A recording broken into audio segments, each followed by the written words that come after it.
ਦੁਨੀਆ ਭਰ ਵਿੱਚ ਬੈਠੇ तमाम ਦਰਸ਼ਕਾਂ ਨੂੰ ਮੇਜਰ ਮੰਗਤ ਵੱਲੋਂ ਅਦਬ ਸਤਿਕਾਰ ਨਾਲ ਸਤਿ ਸ੍ਰੀ ਅਕਾਲ। ਅੱਜ ਅਸੀਂ ਸੁਮੇਲ ਪੋਡਕਾਸਟ ਦੀ 8ਵੀਂ ਲੜੀ ਲੈ ਕੇ ਹਾਜ਼ਰ ਹੋ ਰਹੇ ਹਾਂ। ਸੋ ਉਮੀਦ ਕਰਦਾ ਹਾਂ ਕਿ ਤੁਸੀਂ ਦੁਨੀਆ ਦੇ ਜਿਸ ਹਿੱਸੇ ਵਿੱਚ ਵੀ ਬੈਠੇ ਹੋਵੋਗੇ ਤੇ ਤੰਦਰੁਸਤੀਆਂ ਮਾਣ ਰਹੇ ਹੋਵੋਗੇ। ਤੁਹਾਡੇ ਪਰਿਵਾਰ, ਤੁਹਾਡੀਆਂ ਜੌਬਾਂ, ਤੁਹਾਡੀ ਖੁਸ਼ੀ ਉਸ ਦੇ ਨਾਲ ਹੀ ਸਾਡੀ ਖੁਸ਼ੀ ਹੈ ਤੇ ਸਾਰੇ ਤੁਸੀਂ ਇਸੇ ਤਰ੍ਹਾਂ ਜ਼ਿੰਦਗੀ ਨੂੰ ਮਾਣਦੇ ਰਹੋ, ਤੰਦਰੁਸਤੀਆਂ ਮਾਣਦੇ ਰਹੋ ਤੇ ਇਹੀ ਸਾਡੀ ਦੁਆ ਹੈ। ਸੋ ਦੋਸਤੋ, ਅੱਜ ਦੇ ਇਸ ਪ੍ਰੋਗਰਾਮ ਦੇ ਵਿੱਚ ਆਪਾਂ ਵੱਖੋ ਵੱਖਰੇ ਵਿਸ਼ੇ ਵਿਚਾਰਾਂਗੇ। ਸੋ ਜਿਸ ਤਰ੍ਹਾਂ ਤੁਸੀਂ ਸਾਰੇ ਜਾਣਦੇ ਹੋ ਕਿ ਕੋਵਿਡ ਦਾ ਪ੍ਰਕੋਪ ਅਜੇ ਘਟਿਆ ਨਹੀਂ ਤੇ ਸਾਨੂੰ ਅਬੇਸਲਾਪਣ ਕਿਸੇ ਗੱਲੋਂ ਵੀ ਨਹੀਂ ਵਰਤਣਾ ਚਾਹੀਦਾ। ਭਾਵੇਂ ਉਹ ਮਾਸਕ ਪਹਿਨਣ ਦੀ ਗੱਲ ਹੈ, ਭਾਵੇਂ ਸਮਾਜਿਕ ਦੂਰੀ ਬਣਾ ਕੇ ਰੱਖਣ ਦੀ ਗੱਲ ਹੈ ਜਾਂ ਫਿਜ਼ੀਕਲ ਡਿਸਟੈਂਸਿੰਗ ਦੀ ਗੱਲ ਹੈ, ਤਾਂ ਉਹ ਸਾਨੂੰ ਜਿਹੜਾ ਹੈ ਉਹਦਾ ਧਿਆਨ ਰੱਖਣਾ ਪੈਣਾ। ਤਾਂ ਠੀਕ ਹੈ, ਜਿਹੜੀਆਂ ਖੁਸ਼ੀਆਂ ਨੇ ਜਾਂ ਗਮੀਆਂ ਨੇ ਉਹ ਜ਼ਿੰਦਗੀ ਦੇ ਵਿੱਚ ਬਹੁਤ ਘੱਟ ਵਾਰ ਆਉਂਦੀਆਂ ਨੇ ਤੇ ਸਾਡਾ ਸਾਰਿਆਂ ਦਾ ਦਿਲ ਕਰਦਾ ਕਿ ਵਿਆਹਾਂ ਸ਼ਾਦੀਆਂ ਤੇ ਅਸੀਂ ਇਕੱਠੇ ਹੋਈਏ। ਕਿਸੇ ਦਾ ਫਿਊਨਰਲ ਹੈ, ਕਿਸੇ ਨੂੰ ਅੰਤਮ ਵਿਦਾਇਗੀ ਦਿੱਤੀ ਜਾ ਰਹੀ ਹੈ ਤਾਂ ਉੱਥੇ ਇਕੱਠੇ ਹੋਈਏ। ਪਰ ਦੋਸਤੋ, ਜਿਹੜੇ ਹਾਲਾਤ ਨੇ ਉਹ ਅਜੇ ਇਹ ਨੇ ਕਿ ਸਾਨੂੰ ਇਹਨਾਂ ਚੀਜ਼ਾਂ ਤੋਂ ਅਵੋਇਡ ਕਰਨਾ ਚਾਹੀਦਾ ਹੈ। ਸਾਨੂੰ ਇਹਨਾਂ ਚੀਜ਼ਾਂ ਤੋਂ ਦੂਰੀ ਬਣਾ ਕੇ ਰੱਖਣੀ ਚਾਹੀਦੀ ਹੈ ਤਾਂ ਕਿ ਜਿਹੜਾ ਇਹ ਪ੍ਰਕੋਪ ਹੈ ਇਸ ਨੂੰ ਠੱਲ ਪਾਈ ਜਾ ਸਕੇ। ਤਾਂ ਦੁਨੀਆ ਭਰ ਦੇ ਵਿੱਚ ਜਿਹੜੀ ਵੈਕਸੀਨ ਹੈ ਉਹ ਤੇਜ਼ੀ ਨਾਲ ਲਗਾਈ ਜਾ ਰਹੀ ਹੈ। ਅਮਰੀਕਾ ਦੇ ਵਿੱਚ ਬੜੀ ਤੇਜ਼ੀ ਨਾਲ ਲਗਾਈ ਜਾ ਰਹੀ ਹੈ, ਯੂਰਪ ਦੇ ਵਿੱਚ ਬੜੀ ਤੇਜ਼ੀ ਨਾਲ ਲਗਾਈ ਜਾ ਰਹੀ ਹੈ। ਔਰ ਸਾਨੂੰ ਦੱਸਦਿਆਂ ਇਹ ਖੁਸ਼ੀ ਵੀ ਹੋ ਰਹੀ ਹੈ ਕਿ ਕੈਨੇਡਾ ਵਿੱਚ ਵੀ ਜਿਹੜੀ ਵੱਡੀ ਤਾਦਾਦ ਦੇ ਵਿੱਚ ਵੈਕਸੀਨ ਹੈ ਜਿਹੜੀ ਉਹ ਪਹੁੰਚ ਚੁੱਕੀ ਹੈ। ਸੋ ਜਿਸ ਤਰ੍ਹਾਂ ਤੁਸੀਂ ਖਬਰਾਂ ਵਿੱਚ ਵੀ ਸੁਣਿਆ ਹੋਣਾ ਕਿ ਆਉਣ ਵਾਲੇ ਮਹੀਨੇ ਦੇ ਵਿੱਚ 60 ਤੋਂ ਲੈ ਕੇ ਜਿਹੜੇ 64 ਸਾਲ ਦੀ ਉਮਰ ਦੇ ਵਿਅਕਤੀ ਨੇ ਤਾਂ ਉਹਨਾਂ ਨੂੰ ਵੈਕਸੀਨ ਲੱਗਣੀ ਸ਼ੁਰੂ ਹੋ ਜਾਏਗੀ। ਤੇ ਇਹ ਵੈਕਸੀਨ ਜਿਹੜੀ ਹੈ ਉਹ ਜਿਹੜੀਆਂ ਫਾਰਮੇਸੀਆਂ ਹਨ, ਭਾਵੇਂ ਉਹ ਕਿਸੇ ਵੀ ਸਟੋਰ ਦੀਆਂ ਫਾਰਮੇਸੀਆਂ ਨੇ, ਤਾਂ ਉੱਥੇ ਜਿਹੜੀ ਪੁੱਜਦੀ ਕਰ ਦਿੱਤੀ ਜਾਵੇਗੀ। ਤੁਸੀਂ ਆਪਣੇ ਡਾਕਟਰ ਨਾਲ ਸੰਪਰਕ ਕਰਕੇ ਜਾਂ ਇਹਨਾਂ ਫਾਰਮੇਸੀਆਂ ਨਾਲ ਸੰਪਰਕ ਕਰਕੇ ਆਪਣੀ ਅਪੁਆਇੰਟਮੈਂਟ ਬਣਾ ਕੇ ਜੇ ਤੁਸੀਂ ਇਸ ਉਮਰ ਦੀ ਹੱਦ ਦੇ ਵਿੱਚ ਆਉਂਦੇ ਹੋ ਤਾਂ ਆਪਣੀ ਵੈਕਸੀਨ ਲੈ ਸਕਦੇ ਹੋ। ਤਾਂ ਜਿਉਂ-ਜਿਉਂ ਵੈਕਸੀਨ ਪੂਰੇ ਸੰਸਾਰ ਦੇ ਵਿੱਚ ਲੱਗੇਗੀ ਤੇ ਇਹ ਜਿਹੜਾ ਪ੍ਰਕੋਪ ਹੈ ਘਟਦਾ ਜਾਵੇਗਾ ਤੇ ਯਾਤਰਾਵਾਂ ਮੁੜ ਕੇ ਸ਼ੁਰੂ ਹੋ ਜਾਣਗੀਆਂ, ਆਉਣ ਜਾਣ ਮੁੜ ਕੇ ਸ਼ੁਰੂ ਹੋ ਜਾਏਗਾ ਤੇ ਫਲਾਈਟਾਂ ਨੇ ਜਿਹੜੀਆਂ ਉਹ ਚੱਲਣੀਆਂ ਸ਼ੁਰੂ ਹੋ ਜਾਣਗੀਆਂ ਤੇ ਉਸੇ ਤਰ੍ਹਾਂ ਜਿਹੜੀਆਂ ਰੌਣਕਾਂ ਨੇ ਉਹ ਫੇਰ ਪਰਤ ਆਉਣਗੀਆਂ। ਸੋ ਇੱਥੇ ਮੈਂ ਨਾਲ ਹੀ ਤੁਹਾਨੂੰ ਇਹ ਗੱਲ ਕਹਾਂਗਾ, ਆਪਣੇ ਤਜਰਬੇ ਤੋਂ ਕਹਿ ਲਓ ਕਿ ਇਹਨਾਂ ਦਿਨਾਂ ਦੇ ਵਿੱਚ ਜੇ ਤੁਸੀਂ ਅਗਰ ਕੋਵਿਡ ਕਰਕੇ ਕਿਤੇ ਜਾ ਨਹੀਂ ਰਹੇ, ਤੁਹਾਡੀਆਂ ਵਕੇਸ਼ਨਾਂ ਨੇ, ਤੁਸੀਂ ਦੁਨੀਆ ਦੇ ਕਿਸੇ ਹੋਰ ਮੁਲਕ ਵਿੱਚ ਜਾ ਨਹੀਂ ਸਕਦੇ, ਸਿਰਫ ਤੁਸੀਂ ਘਰ ਬਹਿ ਕੇ ਆਪਣੀਆਂ ਛੁੱਟੀਆਂ ਗੁਜ਼ਾਰ ਰਹੇ ਹੋ ਤਾਂ ਵੀ ਤੁਹਾਡੇ ਕੋਲ ਵਕਤ ਪਾਸ ਕਰਨ ਦੇ ਜਿਹੜੇ ਬਹੁਤ ਸਾਰੇ ਸਾਧਨ ਹਨ। ਤੁਸੀਂ ਆਪਣੇ ਜਿਹੜੇ ਸਥਾਨਕ ਚੀਜ਼ਾਂ ਨੇ ਉਹਨਾਂ ਨੂੰ ਦੇਖੋ। ਤੁਹਾਡੇ ਆਲੇ ਦੁਆਲੇ, ਤੁਹਾਡੇ ਸ਼ਹਿਰਾਂ ਦੇ ਵਿੱਚ, ਜਿਵੇਂ ਮੈਂ ਹੁਣ ਇੱਥੋਂ ਬਰੈਂਪਟਨ ਤੋਂ ਪ੍ਰੋਗਰਾਮ ਕਰ ਰਿਹਾ, ਸਾਡੇ ਟੋਰਾਂਟੋ ਏਰੀਏ ਦੇ ਵਿੱਚ, ਗ੍ਰੇਟਰ ਟੋਰਾਂਟੋ ਦੇ ਏਰੀਏ ਦੇ ਵਿੱਚ ਬੜਾ ਕੁਛ ਹੈ ਦੇਖਣ ਵਾਲਾ। ਤਾਂ ਮੈਂ ਵੀ ਇਹ ਅਨੁਭਵ ਕੀਤਾ, ਪੈਦਲ ਯਾਤਰਾਵਾਂ ਕੀਤੀਆਂ ਤੇ ਮੈਂ ਉਸ ਦੀਆਂ ਫੋਟੋਆਂ ਸੋਸ਼ਲ ਮੀਡੀਆ ਤੇ ਵੀ ਪਾਉਂਦਾ ਰਿਹਾ, ਕਹਾਣੀਆਂ, ਸਟੋਰੀਆਂ ਵੀ ਪਾਉਂਦਾ ਰਿਹਾ। ਸੋ ਤੁਸੀਂ ਵੀ ਇਸ ਤਰ੍ਹਾਂ ਕਰ ਸਕਦੇ ਹੋ। ਤਾਂ ਇਸੇ ਤਰ੍ਹਾਂ ਤੁਸੀਂ ਘਰ ਦੇ ਵਿੱਚ ਅਗਰ ਹੋ ਤਾਂ ਤੁਹਾਡੇ ਕੋਲ ਪੁਰਾਣੀਆਂ ਐਲਬਮਜ਼ ਹਨ, ਤੁਹਾਡੇ ਕੋਲ ਪੁਰਾਣਾ ਸੰਗੀਤ ਹੈ, ਤੁਹਾਡੇ ਕੋਲ ਕਿਤਾਬਾਂ ਹਨ, ਤੁਸੀਂ ਉਹਨਾਂ ਨੂੰ ਆਰਗੇਨਾਈਜ਼ ਕਰ ਸਕਦੇ ਹੋ। ਛੋਟੇ ਛੋਟੇ ਪ੍ਰੋਗਰਾਮ ਬਣਾ ਕੇ ਤੁਸੀਂ ਆਪਣਾ ਜਿਹੜਾ ਜ਼ਿੰਦਗੀ ਦਾ ਇਹ ਜਿਹੜਾ ਰੁਝੇਵਾਂ ਹੈ ਉਸ ਨੂੰ ਬਣਾ ਸਕਦੇ ਹੋ। ਸੋ ਦੋਸਤੋ, ਅੱਜ ਦੇ ਪ੍ਰੋਗਰਾਮ ਨੂੰ ਲੈ ਕੇ ਆਪਾਂ ਅੱਗੇ ਚੱਲਦੇ ਹਾਂ। ਅੱਜ ਦਾ ਪ੍ਰੋਗਰਾਮ ਸਾਡਾ ਦੋ ਸ਼ਖਸੀਅਤਾਂ ਨੂੰ ਸਮਰਪਿਤ ਹੈ। ਸੋ ਜਿਸ ਤਰ੍ਹਾਂ ਤੁਸੀਂ ਜਾਣਦੇ ਹੋ ਕਿ ਵਿਗਿਆਨ ਬਾਰੇ ਆਪਾਂ ਇਸ ਪ੍ਰੋਗਰਾਮ ਦੇ ਵਿੱਚ ਗੱਲ ਕਰਦੇ ਹਾਂ। ਸੋ ਇਹ ਜਿਹੜੀਆਂ ਦੋ ਨਾਮਵਰ ਸ਼ਖਸੀਅਤਾਂ ਨੇ, ਇਹਨਾਂ ਦੇ ਵਿੱਚ ਸਭ ਤੋਂ ਪਹਿਲਾ ਨਾਂ ਹੈ ਐਲਬਰਟ ਆਇਨਸਟਾਈਨ ਦਾ।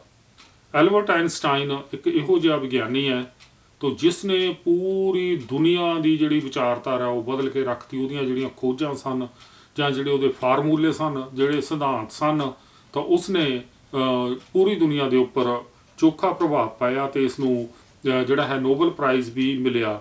ਤਾਂ ਉਹਦਾ ਜਿਹੜਾ ਇੱਕ ਸਿਧਾਂਤ ਹੈ ਸਾਪੇਖਤਾ ਦਾ ਸਿਧਾਂਤ ਜਾਂ ਕਹਿ ਲਓ ਥਿਊਰੀ ਆਫ ਰਿਲੇਟਿਵਿਟੀ, ਤੇ ਉਹ ਬਹੁਤ ਚਰਚਾ ਦੇ ਵਿੱਚ ਰਹੀ। ਸੋ ਐਲਬਰਟ ਆਇਨਸਟਾਈਨ ਦਾ ਜਿਹੜਾ ਜਨਮ ਹੈ ਉਹ 14 ਮਾਰਚ 1879 ਨੂੰ ਹੋਇਆ ਸੀ। ਸੋ 14 ਮਾਰਚ 1879 ਨੂੰ, ਤੋਂ ਜਿਸ ਦਿਨ ਇਹ ਪ੍ਰੋਗਰਾਮ ਤੋਂ ਤੁਹਾਡੇ ਲਈ ਪਬਲਿਸ਼ ਕੀਤਾ ਜਾਣਾ ਹੈ, ਤਾਂ ਉਸ ਦਿਨ ਐਲਬਰਟ ਆਇਨਸਟਾਈਨ ਦਾ ਜਿਹੜਾ ਜਨਮ ਦਿਨ ਹੈ ਉਹ ਪੂਰੀ ਦੁਨੀਆ ਦੇ ਵਿੱਚ ਮਨਾਇਆ ਜਾ ਰਿਹਾ ਹੋਵੇਗਾ। ਸੋ ਇਸੇ ਤਰ੍ਹਾਂ ਉਹਨਾਂ ਨੇ ਇੱਕ ਫਾਰਮੂਲਾ ਦਿੱਤਾ, E = mc2। ਮਤਲਬ ਜਿਹੜੀ ਐਨਰਜੀ ਹੈ ਉਹ ਮਾਸ ਅਤੇ ਜਿਹੜੀ ਲਾਈਟ ਸਪੀਡ ਹੈ ਤੇ ਉਹਦੇ ਦੁੱਗਣੇ ਹੋਣ ਨਾਲ ਦੇ ਬਰਾਬਰ ਹੈ ਜਿਹੜੀ ਉਹ ਹੁੰਦੀ ਹੈ। ਤਾਂ ਇਹ ਜਿਹੜਾ ਫਾਰਮੂਲਾ ਸੀ ਤਾਂ ਉਹ ਦੁਨੀਆ ਦੇ ਵਿੱਚ ਕਾਫੀ ਪਪੂਲਰ ਹੋਇਆ। ਸੋ ਅਲਬਰਟ ਆਇਨਸਟਾਈਨ ਦੀਆਂ 25 ਦੇ ਕਰੀਬ ਉਹ ਜਿਹੜੀਆਂ ਪੁਸਤਕਾਂ ਨੇ ਉਹ ਮਿਲਦੀਆਂ ਨੇ। ਹੋ ਸਕਦਾ ਜਿਹਨਾਂ ਦੇ ਬਹੁਤ ਸਾਰੇ ਲੇਖ ਨੇ, ਬਹੁਤ ਸਾਰੇ ਖੋਜ ਨਿਬੰਧ ਜਿਹੜੇ ਹੈਗੇ ਉਹਨਾਂ ਦੇ ਉਹ ਵੀ ਮਿਲਦੇ ਨੇ। ਸੋ ਤੁਸੀਂ ਅਲਬਰਟ ਆਇਨਸਟਾਈਨ ਨੂੰ ਜਿੰਨਾ ਵੀ ਪੜ੍ਹ ਸਕੋ ਜਾਂ ਉਹਨਾਂ ਬਾਰੇ ਜਾਣ ਸਕੋ ਤਾਂ ਉਹ ਥੋੜ੍ਹਾ ਹੈ। ਤੇ ਉਹ ਇਹ ਜਿਹੜੇ ਸਾਡੇ ਵਿਗਿਆਨੀ ਨੇ ਅਸਲ ਦੇ ਵਿੱਚ ਇਹ ਉਹ ਲੋਕ ਨੇ ਜਿਹੜੇ ਦੁਨੀਆ ਨੂੰ ਬਦਲ ਕੇ ਰੱਖ ਦਿੰਦੇ ਨੇ। ਭਾਵੇਂ ਅਸੀਂ ਡੇਰਾਵਾਦ, ਪਖੰਡਵਾਦ ਇਹਨਾਂ ਚੀਜ਼ਾਂ ਨਾਲ ਵੱਧ ਜੁੜੇ ਹੋਏ ਹਾਂ, ਵਿਗਿਆਨ ਨਾਲ ਘੱਟ ਹਾਂ, ਲੇਕਿਨ ਦੋਸਤੋ ਜਿਹੜੇ ਲੋਕਾਂ ਨੇ ਤੁਹਾਨੂੰ ਜ਼ਿੰਦਗੀ ਦਾ ਇਹ ਮਿਆਰ ਦਿੱਤਾ, ਇਹ ਸਹੂਲਤਾਂ ਦਿੱਤੀਆਂ, ਤੋ ਇਲੈਕਟ੍ਰੋਨਿਕ ਸਟੱਫ ਸਾਡੇ ਤੱਕ ਆ ਰਿਹਾ, ਤੋ ਅਸੀਂ ਜਿਹੜੀ ਕਿਸ ਤਰ੍ਹਾਂ ਦੀ ਜ਼ਿੰਦਗੀ ਜਿਉ ਰਹੇ ਹਾਂ, ਤੋ ਇਹਨਾਂ ਦੇ ਪਿੱਛੇ ਇਹਨਾਂ ਵਿਗਿਆਨੀਆਂ ਦਾ ਬਹੁਤ ਵੱਡਾ ਹੱਥ ਹੈ। ਤੋ ਦੂਸਰੀ ਜਿਹੜੀ ਸ਼ਖਸੀਅਤ ਜਿਹਨੂੰ ਮੈਂ ਅੱਜ ਦਾ ਪ੍ਰੋਗਰਾਮ ਸਮਰਪਿਤ ਕਰ ਰਿਹਾ ਤੇ ਉਹ ਹਨ ਸਟੀਵਨ ਹਾਕਿੰਗ। ਤੇ ਤੁਸੀਂ ਦੇਖਿਆ ਹੋਣਾ ਤੇ ਵੀਲ ਚੇਅਰ ਤੇ ਇੱਕ ਬੈਠਾ ਬੰਦਾ ਅਪੰਗ, ਤੋ ਜਿਸ ਦਾ ਕੋਈ ਵੀ ਅੰਗ ਕੰਮ ਨਹੀਂ ਕਰ ਰਿਹਾ, ਤੋ ਸਿਰਫ ਇੱਕ ਉਂਗਲੀ ਹੈ ਜਿਹੜੀ ਉਹ ਕੰਪਿਊਟਰ ਤੇ ਚਲਾਉਂਦਾ ਹੈ। ਤੋ ਇਸ ਵਿਅਕਤੀ ਨੇ ਵੀ ਪੂਰੀ ਦੁਨੀਆ ਹਿਲਾ ਕੇ ਰੱਖ ਦਿੱਤੀ ਤੇ ਇੰਨੀਆਂ ਖੋਜਾਂ, ਐਡਾ ਦਿਮਾਗ ਕਿਸੇ ਬੰਦੇ ਦਾ ਹੋ ਸਕਦਾ ਹੈ ਤੇ ਦੁਨੀਆ ਹੈਰਾਨ ਰਹਿ ਗਈ ਜਾਣ ਕੇ। ਤੋ ਉਸਨੇ ਇਸ ਚੀਜ਼ ਨੂੰ ਝੂਠਾ ਸਾਬਤ ਕਰ ਦਿੱਤਾ ਕਿ ਨਕਾਰਾ ਮਨੁੱਖ ਹੈ ਜਿਹੜਾ ਕੁਝ ਨਹੀਂ ਕਰ ਸਕਦਾ, ਤਾਂ ਨਕਾਰਾ ਮਨੁੱਖ ਬ੍ਰਹਿਮੰਡਾਂ ਨੂੰ ਇਸ ਤਰ੍ਹਾਂ ਗਾ ਸਕਦਾ ਹੈ, ਤੋ ਇੰਨੀ ਖੋਜ ਕਰ ਸਕਦਾ ਹੈ ਸਟੀਵਨ ਹਾਕਿੰਗ ਨੇ ਸਾਨੂੰ ਦੱਸਿਆ। ਸੋ ਸਟੀਵਨ ਹਾਕਿੰਗ ਜਿਹੜਾ ਹੈ ਤੋ ਉਹਨਾਂ ਦੀ ਜਿਹੜੀ ਉਹ ਵਿਦਾਇਗੀ ਹੈ, ਤੋ ਦੁਨੀਆ ਤੋਂ ਵਿਦਾਇਗੀ ਲਈ ਉਹਨਾਂ ਨੇ 14 ਮਾਰਚ 2018 ਨੂੰ। ਸਟੀਵਨ ਹਾਕਿੰਗ ਨੇ ਜਿਹੜੀਆਂ ਬਲੈਕ ਹੋਲਜ਼ ਸਨ ਜਾਂ ਬ੍ਰਹਿਮੰਡ ਦੇ ਜਿਹੜੇ ਗੁੱਝੇ ਭੇਦ ਸਨ ਤੇ ਉਹਨਾਂ ਬਾਰੇ ਬੜੀਆਂ ਖੋਜਾਂ ਕੀਤੀਆਂ ਤੇ ਦੁਨੀਆ ਭਰ ਦੇ ਵਿੱਚ ਇਹਨਾਂ ਦੀਆਂ ਖੋਜਾਂ ਨੂੰ ਜਿਹੜੀ ਪ੍ਰਵਾਨਗੀ ਹੈ ਉਹ ਦਿੱਤੀ ਗਈ। ਸੋ ਉਹਨਾਂ ਦੀ ਜਿਹੜੀ ਮਸ਼ਹੂਰ ਕਿਤਾਬ ਹੈ ਇਹ ਬਰੀਫ ਹਿਸਟਰੀ ਆਫ ਟਾਈਮ, ਇਹ ਪੜ੍ਹਨਯੋਗ ਕਿਤਾਬ ਹੈ ਦੋਸਤੋ।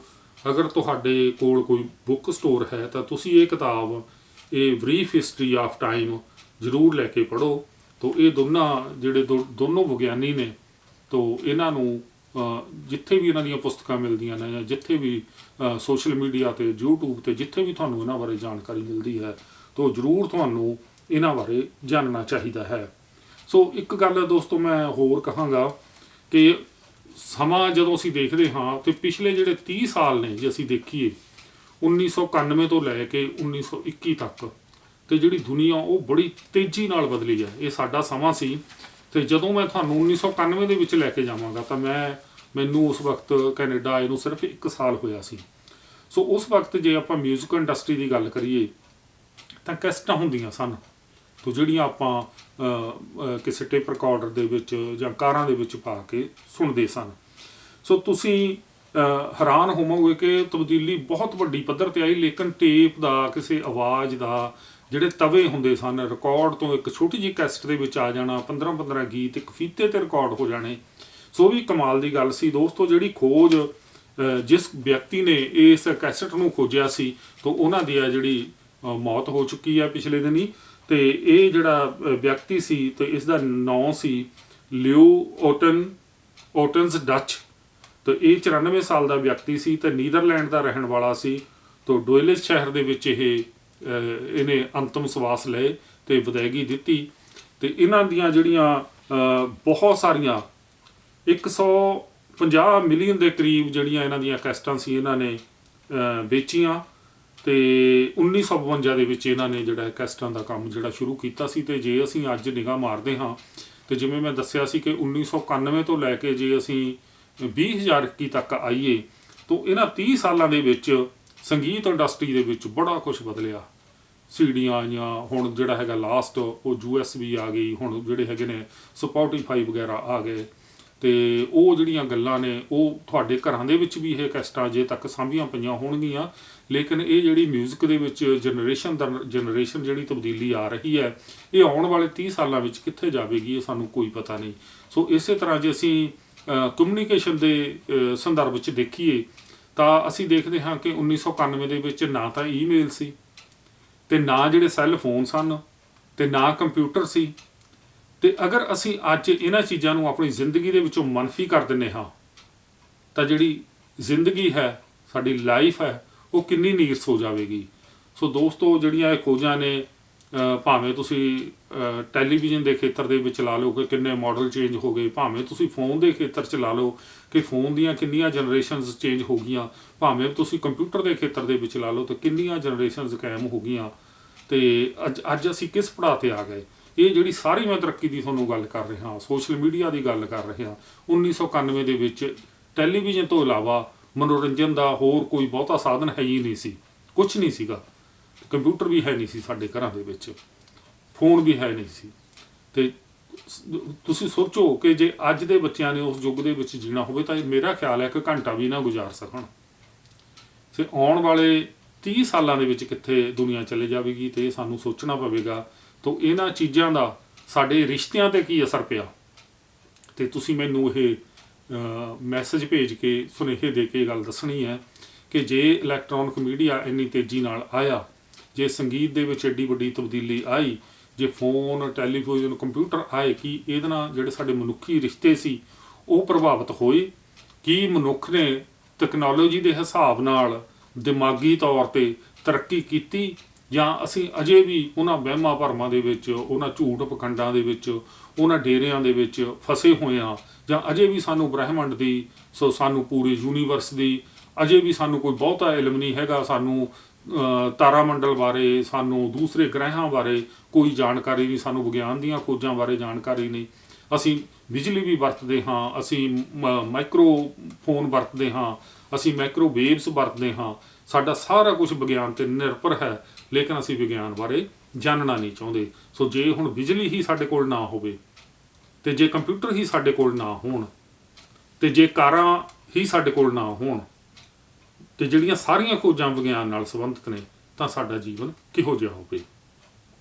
ਸੋ ਉਮੀਦ ਕਰਦਾ ਹਾਂ ਦੋਸਤੋ, ਇਹਨਾਂ ਚੀਜ਼ਾਂ ਨੇ ਤੁਹਾਡੇ ਦਿਮਾਗ ਦੇ ਵਿੱਚ ਪ੍ਰਸ਼ਨ ਪੈਦਾ ਕੀਤੇ ਹੋਣਗੇ, ਔਰ ਤੁਸੀਂ ਮੈਨੂੰ ਦੱਸੋਗੇ ਕਿ ਜਿਹੜਾ ਮਨੁੱਖ ਹੈ ਉਹਦੇ ਵਿੱਚ ਕੀ ਤਬਦੀਲੀਆਂ ਆਈਆਂ ਨੇ ਪਿਛਲੇ ਸਮੇਂ ਦੇ ਵਿੱਚ। ਸੋ ਇਸ ਦੇ ਨਾਲ ਨਾਲ ਦੋਸਤੋ, ਤੁਹਾਨੂੰ ਅਸੀਂ ਦੁਨੀਆ ਦੀ ਜਾਣਕਾਰੀ ਦਿੰਦੇ ਹਾਂ, ਦੁਨੀਆ ਦੇ ਵਿੱਚ ਵਾਪਰ ਰਹੀਆਂ ਘਟਨਾਵਾਂ ਦੀ ਜਾਣਕਾਰੀ ਦਿੰਦੇ ਹਾਂ। ਤਾਂ ਤੁਸੀਂ ਜਾਣਨਾ ਚਾਹੁੰਦੇ ਹੋ ਕਿ ਜਿਹੜਾ ਭਾਰਤ ਦੇ ਵਿੱਚ ਕਿਸਾਨ ਸੰਘਰਸ਼ ਚੱਲ ਰਿਹਾ ਹੈ ਤੇ ਹੌਲੀ ਹੌਲੀ ਫੈਲਦਾ ਜਾ ਰਿਹਾ ਹੈ, ਆਉਣ ਵਾਲੀਆਂ ਜਿਹੜੀਆਂ ਇਲੈਕਸ਼ਨਾਂ ਨੇ ਉਹਨਾਂ ਨੂੰ ਇਹ ਕਿਵੇਂ ਪ੍ਰਭਾਵਿਤ ਕਰੇਗਾ, ਤੇ ਕੀ ਇਹ ਮੰਗਾਂ ਮੰਨੀਆਂ ਜਾਣਗੀਆਂ ਜਾਂ ਨਹੀਂ ਮੰਨੀਆਂ ਜਾਣਗੀਆਂ। ਸੋ ਦੋਸਤੋ, ਜਿਹੜੀਆਂ ਲਾਸਟ ਅੰਤ ਤੱਕ ਖਬਰਾਂ ਨੇ ਉਹ ਤਾਂ ਇਹੀ ਹਨ ਕਿ ਅਜੇ ਸਰਕਾਰ ਵੱਲੋਂ ਗੱਲਬਾਤ ਦਾ ਕੋਈ ਵੀ ਸੱਦਾ ਨਹੀਂ ਆਇਆ, ਤੇ 26 ਮਾਰਚ ਨੂੰ ਜਿਹੜੇ ਸੰਯੁਕਤ ਕਿਸਾਨ ਮੋਰਚਾ ਹੈ ਜਾਂ ਜਥੇਬੰਦੀਆਂ ਨੇ, ਉਹਨਾਂ ਨੇ ਪੂਰਾ ਭਾਰਤ ਬੰਦ ਰੱਖਣ ਦਾ ਸੱਦਾ ਦਿੱਤਾ ਹੈ। ਸੋ ਦੋਸਤੋ, ਅਸੀਂ ਕਿਸੇ ਸਰਕਾਰ ਦੇ ਖਿਲਾਫ ਨਹੀਂ, ਅਸੀਂ ਕਿਸੇ ਵਿਅਕਤੀ ਦੇ ਖਿਲਾਫ ਨਹੀਂ, ਲੇਕਿਨ ਹਾਂ ਅਸੀਂ ਇਨਸਾਨੀਅਤ ਦੇ ਨਾਤੇ ਅਸੀਂ ਚਾਹੁੰਦੇ ਹਾਂ ਕਿ ਜਿਹੜਾ ਇਨਸਾਨ ਦਾ ਜੀਵਨ ਹੈ ਉਹ ਬਿਹਤਰ ਹੋਵੇ। ਜੇ ਸਰਕਾਰਾਂ ਕੋਈ ਪਾਲਿਸੀਜ਼ ਨੂੰ ਲਾਗੂ ਕਰਨੀਆਂ ਚਾਹੁੰਦੀਆਂ ਨੇ, ਤਾਂ ਜਿਨ੍ਹਾਂ ਲੋਕਾਂ ਲਈ ਲਾਗੂ ਕਰਨੀਆਂ ਚਾਹੁੰਦੀਆਂ ਨੇ ਤਾਂ ਉਹਨਾਂ ਨੂੰ ਡਿਸਕਸ ਕਰਕੇ, ਉਹਨਾਂ ਦੇ ਨਾਲ ਵਿਚਾਰ ਵਟਾਂਦਰਾ ਕਰਕੇ ਤਾਂ ਉਹਨਾਂ ਨੂੰ ਕਨਵਿੰਸ ਕਰਾਇਆ ਜਾਵੇ। ਤੇ ਮੈਨੂੰ ਨਹੀਂ ਲੱਗਦਾ ਕਿ ਜੇ ਗੌਰਮੈਂਟ ਗੱਲਬਾਤ ਦਾ ਸੱਦਾ ਦੇਵੇ ਤੇ ਇਮਾਨਦਾਰੀ ਨਾਲ ਕੰਮ ਕਰੇ ਤੇ ਇਹ ਮਸਲੇ ਹੱਲ ਨਾ ਹੋ ਸਕਣ। ਸੋ ਅਸੀਂ ਤਾਂ ਇਹੋ ਚਾਹੁੰਦੇ ਹਾਂ ਕਿ ਸਰਕਾਰ ਹੈ ਜਿਹੜਾ ਉਹ ਇਹ ਮੰਗਾਂ ਨੂੰ ਮੰਨ ਲਵੇ, ਜਾਂ ਫਿਰ ਉਹਨਾਂ ਨਾਲ ਕੋਈ ਸਮਝੌਤਾ ਕਰ ਲਵੇ, ਤਾਂ ਕਿ ਜਿਹੜੇ ਸਰਹੱਦਾਂ ਉੱਪਰ, ਦਿੱਲੀ ਦੀਆਂ ਸਰਹੱਦਾਂ ਉੱਪਰ ਬੈਠੇ ਕਿਸਾਨ ਨੇ, ਤਾਂ ਆਏ ਦਿਨ ਉਹਨਾਂ ਕਿਸਾਨਾਂ ਦੇ ਵਿੱਚ ਮੌਤਾਂ ਵੀ ਹੋ ਰਹੀਆਂ ਨੇ। ਤਾਂ ਜਿਹੜਾ ਮਾਨਸਿਕ, ਕਿਉਂਕਿ ਉਹਨਾਂ ਦੀ ਖੇਤੀਬਾੜੀ ਪਿੱਛੇ ਪਛੜ ਰਹੀ ਹੈ, ਤੇ ਆਉਣ ਵਾਲੇ ਦਿਨਾਂ ਦੇ ਵਿੱਚ ਕਣਕਾਂ ਨੂੰ ਵਾਢੀ ਪੈਣ ਵਾਲੀ ਹੈ, ਜਾਂ ਉਹਨਾਂ ਦੇ ਵਿਆਹ ਸ਼ਾਦੀਆਂ ਰੁਕੇ ਹੋਏ ਨੇ, ਜਾਂ ਜਿਹੜੇ ਹੋਰ ਉਹਨਾਂ ਦਾ ਜਿਹੜਾ ਜੀਵਨ ਹੈ, ਬੱਚਿਆਂ ਦੀ ਪੜ੍ਹਾਈ ਹੈ, ਉਹ ਪ੍ਰਭਾਵਿਤ ਹੋ ਰਹੀ ਹੈ। ਤਾਂ ਉਹ ਨਾ ਹੋਵੇ ਤੇ ਉਹ ਮੁੜ ਕੇ ਵਾਪਸ ਆਪਣੇ ਘਰਾਂ ਨੂੰ ਜਾਣ। ਸੋ ਪਿਛਲੇ ਦਿਨਾਂ ਦੇ ਵਿੱਚ ਦੋਸਤੋ ਮੌਸਮ ਹੈ ਜਿਹੜਾ ਉਹ ਬੜਾ ਸੋਹਣਾ ਰਿਹਾ, ਤੇ ਅਸੀਂ ਹੌਲੀ ਹੌਲੀ ਜਿਹੜਾ ਹੈਗਾ ਉਹ ਬਸੰਤ ਰੁੱਤ ਵੱਲ ਵਧ ਰਹੇ ਹਾਂ। ਤੇ ਮੈਂ ਇਹ ਵੀ ਦੱਸਦਾ ਕਿ ਜਦੋਂ ਪ੍ਰੋਗਰਾਮ ਤੁਹਾਡੇ ਕੋਲੇ ਆ ਰਿਹਾ ਹੈ, ਸੋ ਕੈਨੇਡਾ ਦੇ ਵਿੱਚ 2 ਵਾਰ ਜਿਹੜਾ ਹੈ ਉਹ ਸਮਾਂ ਹੈ ਜਿਹੜਾ ਚੇਂਜ ਹੁੰਦਾ ਹੈ। ਤੇ ਸ਼ਨੀਚਰਵਾਰ ਦੀ ਰਾਤ ਨੂੰ ਜਿਹੜਾ 2 ਵਜੇ ਸਮਾਂ ਉਹ ਚੇਂਜ ਬਦਲ ਜਾਣਾ ਹੈ, ਤੇ ਘੜੀਆਂ ਨੇ ਜਿਹੜੀਆਂ 1 ਘੰਟਾ ਪਿੱਛੇ ਚਲੀ ਜਾਣੀਆਂ ਨੇ। ਸੋ ਇੰਡੀਆ ਨੂੰ ਤੁਸੀਂ ਫੋਨ ਕਰਦੇ ਹੋ ਜਾਂ ਇੰਡੀਆ ਤੋਂ ਫੋਨ ਆਉਂਦੇ ਨੇ, ਤੇ ਕਈ ਵਾਰ ਉਹ ਤੁਹਾਡਾ ਜੋਬ ਦਾ, ਉੱਠਣ ਬੈਠਣ, ਸੌਣ ਦਾ ਵਕਤ ਦੇਖ ਕੇ ਫੋਨ ਕਰਦੇ ਨੇ। ਸੋ ਉਹਨਾਂ ਨੂੰ ਵੀ ਗੂਗਲ ਕਰਕੇ ਦੇਖ ਲੈਣਾ ਚਾਹੀਦਾ ਕਿ ਹੁਣ ਭਾਰਤ ਦੇ ਕੈਨੇਡਾ ਦੇ ਸਮੇਂ ਦੇ ਵਿੱਚ ਕਿੰਨਾ ਅੰਤਰ ਹੈ। ਸੋ ਤੁਸੀਂ ਸ਼ਨੀਚਰਵਾਰ ਰਾਤ ਨੂੰ ਸੌਣ ਤੋਂ ਪਹਿਲਾਂ ਆਪਣੀਆਂ ਜਿਹੜੀ ਘੜੀ ਦੀਆਂ ਸੂਈਆਂ ਨੇ ਉਹਨਾਂ ਨੂੰ 1 ਘੰਟਾ ਅੱਗੇ ਕਰ ਲਿਓ, ਤਾਂ ਕਿ ਜੇ ਤੁਸੀਂ ਦੂਸਰੇ ਦਿਨ ਕੰਮਾਂ ਤੇ ਜਾਣਾ ਹੈ ਜਾਂ ਤੁਹਾਡੀਆਂ ਕੋਈ ਅਪਾਇੰਟਮੈਂਟਸ ਹੈਗੀਆਂ ਜਾਂ ਕੋਈ ਹੋਰ ਗੱਲ ਹੈ ਤਾਂ ਉਹਦੇ ਵਿੱਚ ਤੁਹਾਨੂੰ ਦੇਰੀ ਨਾ ਹੋਵੇ।